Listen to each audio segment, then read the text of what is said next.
Jammu Kashmir rifle का सूरज गोरखा वेटनर्स द्वारा नूरपुर के कंटवाल में मिलन समारोह का आयोजन किया। इस समारोह में पंजाब, हिमाचल और जम्मू के सेवानिवृत्त अधिकारियों ने भाग लिया। कार्यक्रम में पूर्व सैनिकों ने अपनी पुरानी यादों को ताजा किया और कई किस्सों को याद कर भावुक भी हुए। जम्मू कश्मीर राइफल की सूरज गोरखा वेटनर्स द्वारा नूरपुर के कंटवाल में मिलन समारोह का आयोजन किया गया। पूर्व सैनिकों ने बताया कि बैसाखी के साथ 5वीं जैक राइफल का राइजिंग डे भी मनाया गया।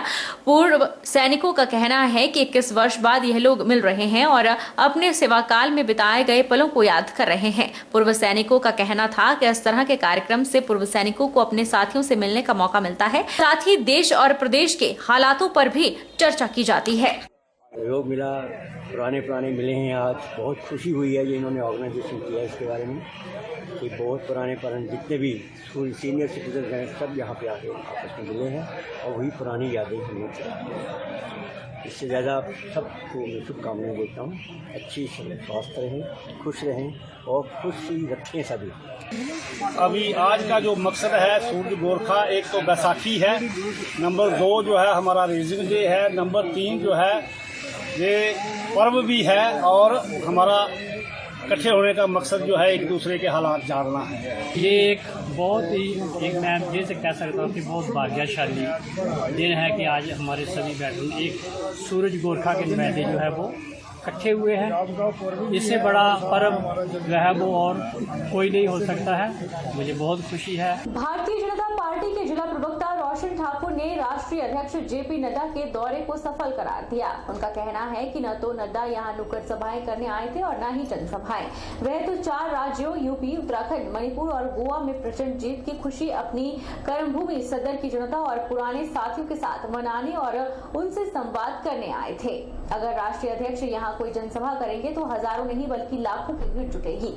भारतीय जनता पार्टी के जिला प्रवक्ता रोशन ठाकुर ने कहा कि नड्डा के 4 दिवसीय हिमाचल दौरे से पार्टी कार्यकर्ताओं में नए जोश का संचार हुआ है और एक नई ऊर्जा मिली है। मिशन रिपीट के लिए जुटी भाजपा अब और ताकत के साथ काम करेगी।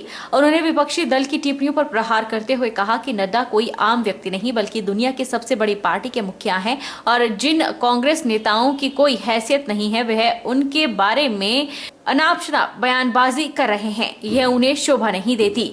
ऐसे नेताओं को पहले अपने गिरेबान में झांक कर देख लेना चाहिए और यह भी देखना चाहिए कि क्या बोल रहे हैं और किसके बारे में कह रहे हैं। ऐसे में नड्डा के ऊपर टिप्पणियां करके अपनी फजीहत न करवाएं। रोशन ठाकुर ने कहा कि नड्डा का बिलासपुर दौरा कोई राजनीतिक नहीं था और वह अपनों के बीच राष्ट्रीय अध्यक्ष नहीं बल्कि भाई, बेटा और साथी बनकर आए थे। जिस प्रकार से उन्होंने जनता के साथ स्नेहपूर्वक बातचीत की और पुराने साथियों का हालचाल जाना, यह एक बड़ी बात है। उन्होंने कहा कि प्रदेश में डबल इंजन की सरकार है और इसकी बदौलत प्रदेश में विकास के नए आयाम स्थापित हुए हैं। राष्ट्रीय अध्यक्ष हिमाचल के महान सपूत जगत प्रकाश नड्डा जी का बिलासपुर दौरा बहुत सफल रहा। जेपी नड्डा जी बिलासपुर में कोई जनसभा करने नहीं आए थे, वो अपने कार्यकर्ताओं से, अपने मित्रों से मिलने आए थे और 3 दिन उन्होंने सबसे आत्मीयता से मिले। कम से कम 25,000 कार्यकर्ताओं लोगों से मिले और जो ये कांग्रेस के नेता उन पर टिप्पणी कर रहे हैं वो अपनी हैसियत के अनुसार टिप्पणी करे। जेपी नड्डा ना बल्कि हिंदुस्तान विश्व की सबसे बड़ी राष्ट्रीय पार्टी के अध्यक्ष है और उनको ये अपनी हैसियत देखनी चाहिए कि वो 20 वर्ष पहले वाले जेपी नड्डा नहीं, जब वो प्रदेश में मंत्री विधायक होते थे, आज वो राष्ट्रीय अध्यक्ष हैं। इसलिए जो जेपी नड्डा जी ने कहा कि भारतीय जनता पार्टी जयराम ठाकुर के नेतृत्व में मिशन रिपीट करेगी, अवश्य ही जेपी नड्डा जी का जो वक्तव्य है वो हिमाचल की पूरी जनता उस पर मोहर लगाएंगी। वन मंत्री राकेश पठानिया ने बुजुर्गों के साथ वीरवार को बाबा साहेब डॉक्टर भीमराव अंबेडकर की 131वीं जयंती के अवसर पर स्थानीय मिनी सचिवालय के प्रांगण और बदूही पंचायत में उनकी प्रतिमाओं का अनावरण किया और पुष्पांजलि अर्पित की। वन मंत्री ने अंबेडकर को नमन किया और समाज के वंचित वर्ग के लिए उनके संघर्ष को सलाम किया। वन मंत्री राकेश पठानिया ने कहा कि बाबा साहेब ने स्वतंत्र भारत को एक मजबूत नींव दी है ताकि देश अपनी लोकतांत्रिक विरासत को मजबूत करते हुए आगे बढ़ सके।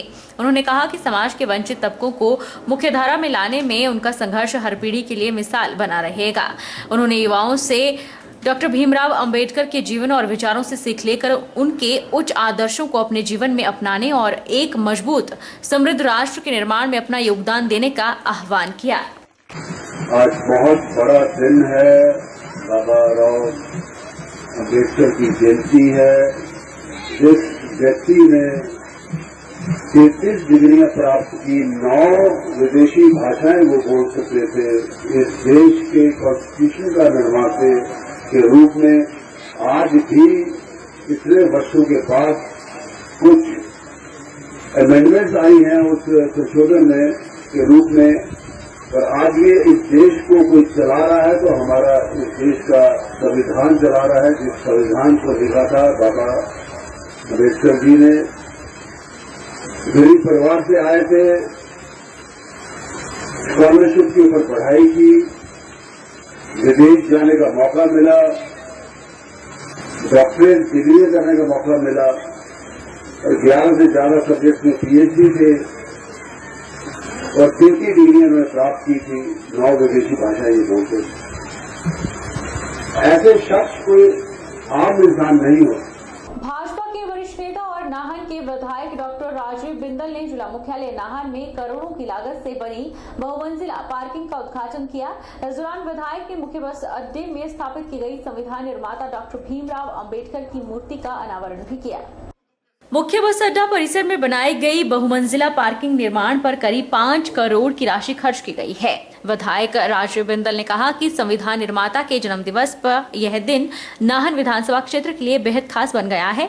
आज के दिन नाहन शहर को पार्किंग की सौगात मिली है। वहीं डॉक्टर भीमराव अंबेडकर की प्रतिमा का अनावरण भी किया गया। बिंदल ने कहा कि मौजूदा समय में सामाजिक समरसता अत्यंत महत्वपूर्ण है और पूरे समाज को मिलकर राष्ट्र निर्माण के लिए आगे बढ़ना चाहिए। नाहन शहर में लंबे समय से पार्किंग की समस्या से जूझ रहा है। इस पार्किंग के निर्माण के बाद लोगों को पार्किंग की समस्या से काफी हद तक निजात मिलेगी। भारत रत्न डॉक्टर भीमराव अंबेडकर जी की आज जयंती है। मुझे हिमाचल वासियों को, भारतवासियों को आज के दिन की बहुत बधाई देनी है। नाहन विधानसभा क्षेत्र के लिए आज का दिन ऐतिहासिक दिन बन गया है। डॉक्टर भीमराव अंबेडकर जी की मूर्ति का अनावरण बस अड्डा नाहन के ऊपर आज हुआ है, लोकार्पण हुआ है। साथ ही बहुमंजिला कार पार्किंग का उद्घाटन हुआ है। आज हम ये कहना चाहते हैं कि सामाजिक समरसता अत्यंत महत्वपूर्ण है। पूरा समाज मिल कर के राष्ट्र निर्माण में, देश निर्माण में, हिमाचल निर्माण में आगे बढ़े। जाति धर्म संप्रदाय से ऊपर उठ कर के हम सब लोग मिल कर के भारत के संविधान की अनुपालना करते हुए आगे बढ़ें। आज के दिन का यही संदेश है और मैं हिमाचल वासियों को बधाई देता हूं। आम आदमी पार्टी में कांग्रेस और भाजपा के वरिष्ठ नेता शामिल हो रहे हैं। कुछ दिन पहले इंटक युवा प्रदेश अध्यक्ष यशपाल ठाकुर ने अपने पद से इस्तीफा देकर आप का दामन थाम लिया था। अब भाजपा के वरिष्ठ नेता हरमेल धीमान दर्जनों कार्यकर्ताओं के साथ दिल्ली में आम आदमी पार्टी में शामिल हुए। आप में शामिल होने के बाद हिमाचल के प्रवेश द्वार पर उनके समर्थकों ने गर्मजोशी के साथ उनका स्वागत किया। हिमाचल पहुंचते ही उन्होंने चुनाव लड़ने की घोषणा कर दी। आम आदमी पार्टी में शामिल हुए यशपाल ठाकुर ने कहा कि भाजपा नेता हरमेल धीमान ने इस्तीफा देकर आपका दामन थाम लिया है। रोड शो के माध्यम से भाजपा की छाती पर कील ठोकने की शुरुआत आपने कर दी है और यहां के विधायक राजीव सेजल जो स्वास्थ्य मंत्री हैं उनके लिए रोड शो के माध्यम से यह ऐलान कर दिया गया है कि अब उनका घर बैठने का समय आ चुका है। वहीं हरमेल धीमान ने कहा कि परिस्थितियां जैसी भी हों वह हर हालत में कसौली से चुनाव लड़ेंगे। अब उनके कदम पीछे हटने वाले नहीं। और उन्होंने कहा कि देश के सभी लोग आम आदमी पार्टी की विचारधारा से बेहद प्रभावित हुए हैं, इसलिए उन्होंने आम आदमी पार्टी का दामन थामा है। वह भी प्रदेश में बदलाव लाना चाहते हैं। जो भाजपा के एक वरिष्ठ नेता हरमेल धीमान जी जिन्होंने आज आम आदमी पार्टी का दामन थामा है, आज उनके स्वागत के लिए आम आदमी पार्टी के कार्यकर्ता इकट्ठे हुए और ये भाजपा की जो हिमाचल प्रदेश का प्रवेश द्वार है, यहाँ से भी भाजपा की छाती में कील ठोकने का काम करेगी आज यहाँ से प्रवेश द्वार से। और खासकर जो हमारे स्वास्थ्य मंत्री राजीव सैजल जी, ये आज उनके लिए बिगुल है कि उनके घर बैठने का समय आ गया है अब, क्योंकि जो 4.5 साल से भी वैसे घर ही बैठे हुए हैं पर अब उनको परमानेंट घर बिठाने का समय आ गया और उसकी शुरुआत आज हरमेल दीवान जी यहाँ से करने जा रहे हैं। भाई जी, आश्वासन तो ये हमारा काम बताएगा कि हमने क्या किया है, हमारा काम बताएगा आपको। अभी 10 दिन 20 दिन 4 दिन में आपको पता लग जाएगा। आश्वासन पे ही दुनिया कायम है। लड़ रहे हैं सर भाई जी, दोनों पार्टियां जो है एक नूरा कुश्ती खेल रही है ना, इनके मुद्दे पे ही लड़ेंगे इलेक्शन। तो केजरीवाल जी की जो नीतियां हैं ना जी, वो स्पष्ट सीधी और अच्छी नीतियां हैं जो कि आम आदमी के हक की है। इसलिए आम आदमी उनके साथ जुड़ना चाहता है और हजारों की संख्या में जुड़ रहा है। मैं उनको सलाम करता हूं और उनको बहुत बहुत धन्यवाद भी करता हूं कि उन्होंने मुझे अपनी टीम में दिया। बैजनाथ ब्लॉक युवा कांग्रेस के अध्यक्ष रविंद्र राव की अध्यक्षता में युवा कांग्रेस के कार्यकर्ताओं ने अस्पताल प्रशासन और स्थानीय विधायक के विरोध में धरना प्रदर्शन किया। बैजनाथ विधानसभा क्षेत्र की आम जनता को अल्ट्रासाउंड, सिटी स्कैन और अन्य मूलभूत सुविधाओं के लिए प्राइवेट अस्पतालों में हजारों रुपए खर्च करने पड़ रहे हैं। बैजनाथ युवा कांग्रेस अध्यक्ष रविंद्र राव ने कहा कि मौजूदा समय में बैजनाथ विधानसभा क्षेत्र में स्वास्थ्य सुविधाएं बिल्कुल ठप पड़ी हैं। जहां प्रदेश सरकार आए दिन बेहतर स्वास्थ्य सुविधाओं की बात करती है, वहीं दूसरी ओर आयुर्वेदिक अस्पताल पपरोला, सिविल अस्पताल बैजनाथ, सिविल अस्पताल चरियार की हालत गंभीर बनी हुई है। राव ने स्थानीय विधायक मुल्कराज प्रेमी पर तंज कसते हुए कहा कि आए दिन भाजपा विधायक विकास की बड़ी बड़ी बातें करते हैं, वहीं दूसरी ओर अगर धरातल पर विधायक की कार्यप्रणाली को देखा जाए तो क्षेत्र में 2 बड़े अस्पताल होने के बावजूद भी क्षेत्र की जनता को सिटी स्कैन मशीन और अल्ट्रासाउंड मशीन की सुविधाएं उपलब्ध नहीं करवा सके। उन्होंने कहा कि अगर प्रदेश सरकार द्वारा समस्याओं का समाधान नहीं किया गया तो क्षेत्र की जनता के साथ युवा कांग्रेस के कार्यकर्ता सड़कों पर उतरकर उग्र आंदोलन करेंगे। मुल्कराज प्रेमी जी को विधानसभा में पहुंचाया, लेकिन आज मैं आपके सामने अगर इस क्षेत्र की बात करूं तो पूरे बैजनाथ विधानसभा क्षेत्र में स्वास्थ्य सुविधाएं जो बिल्कुल चरमाई हुई हैं।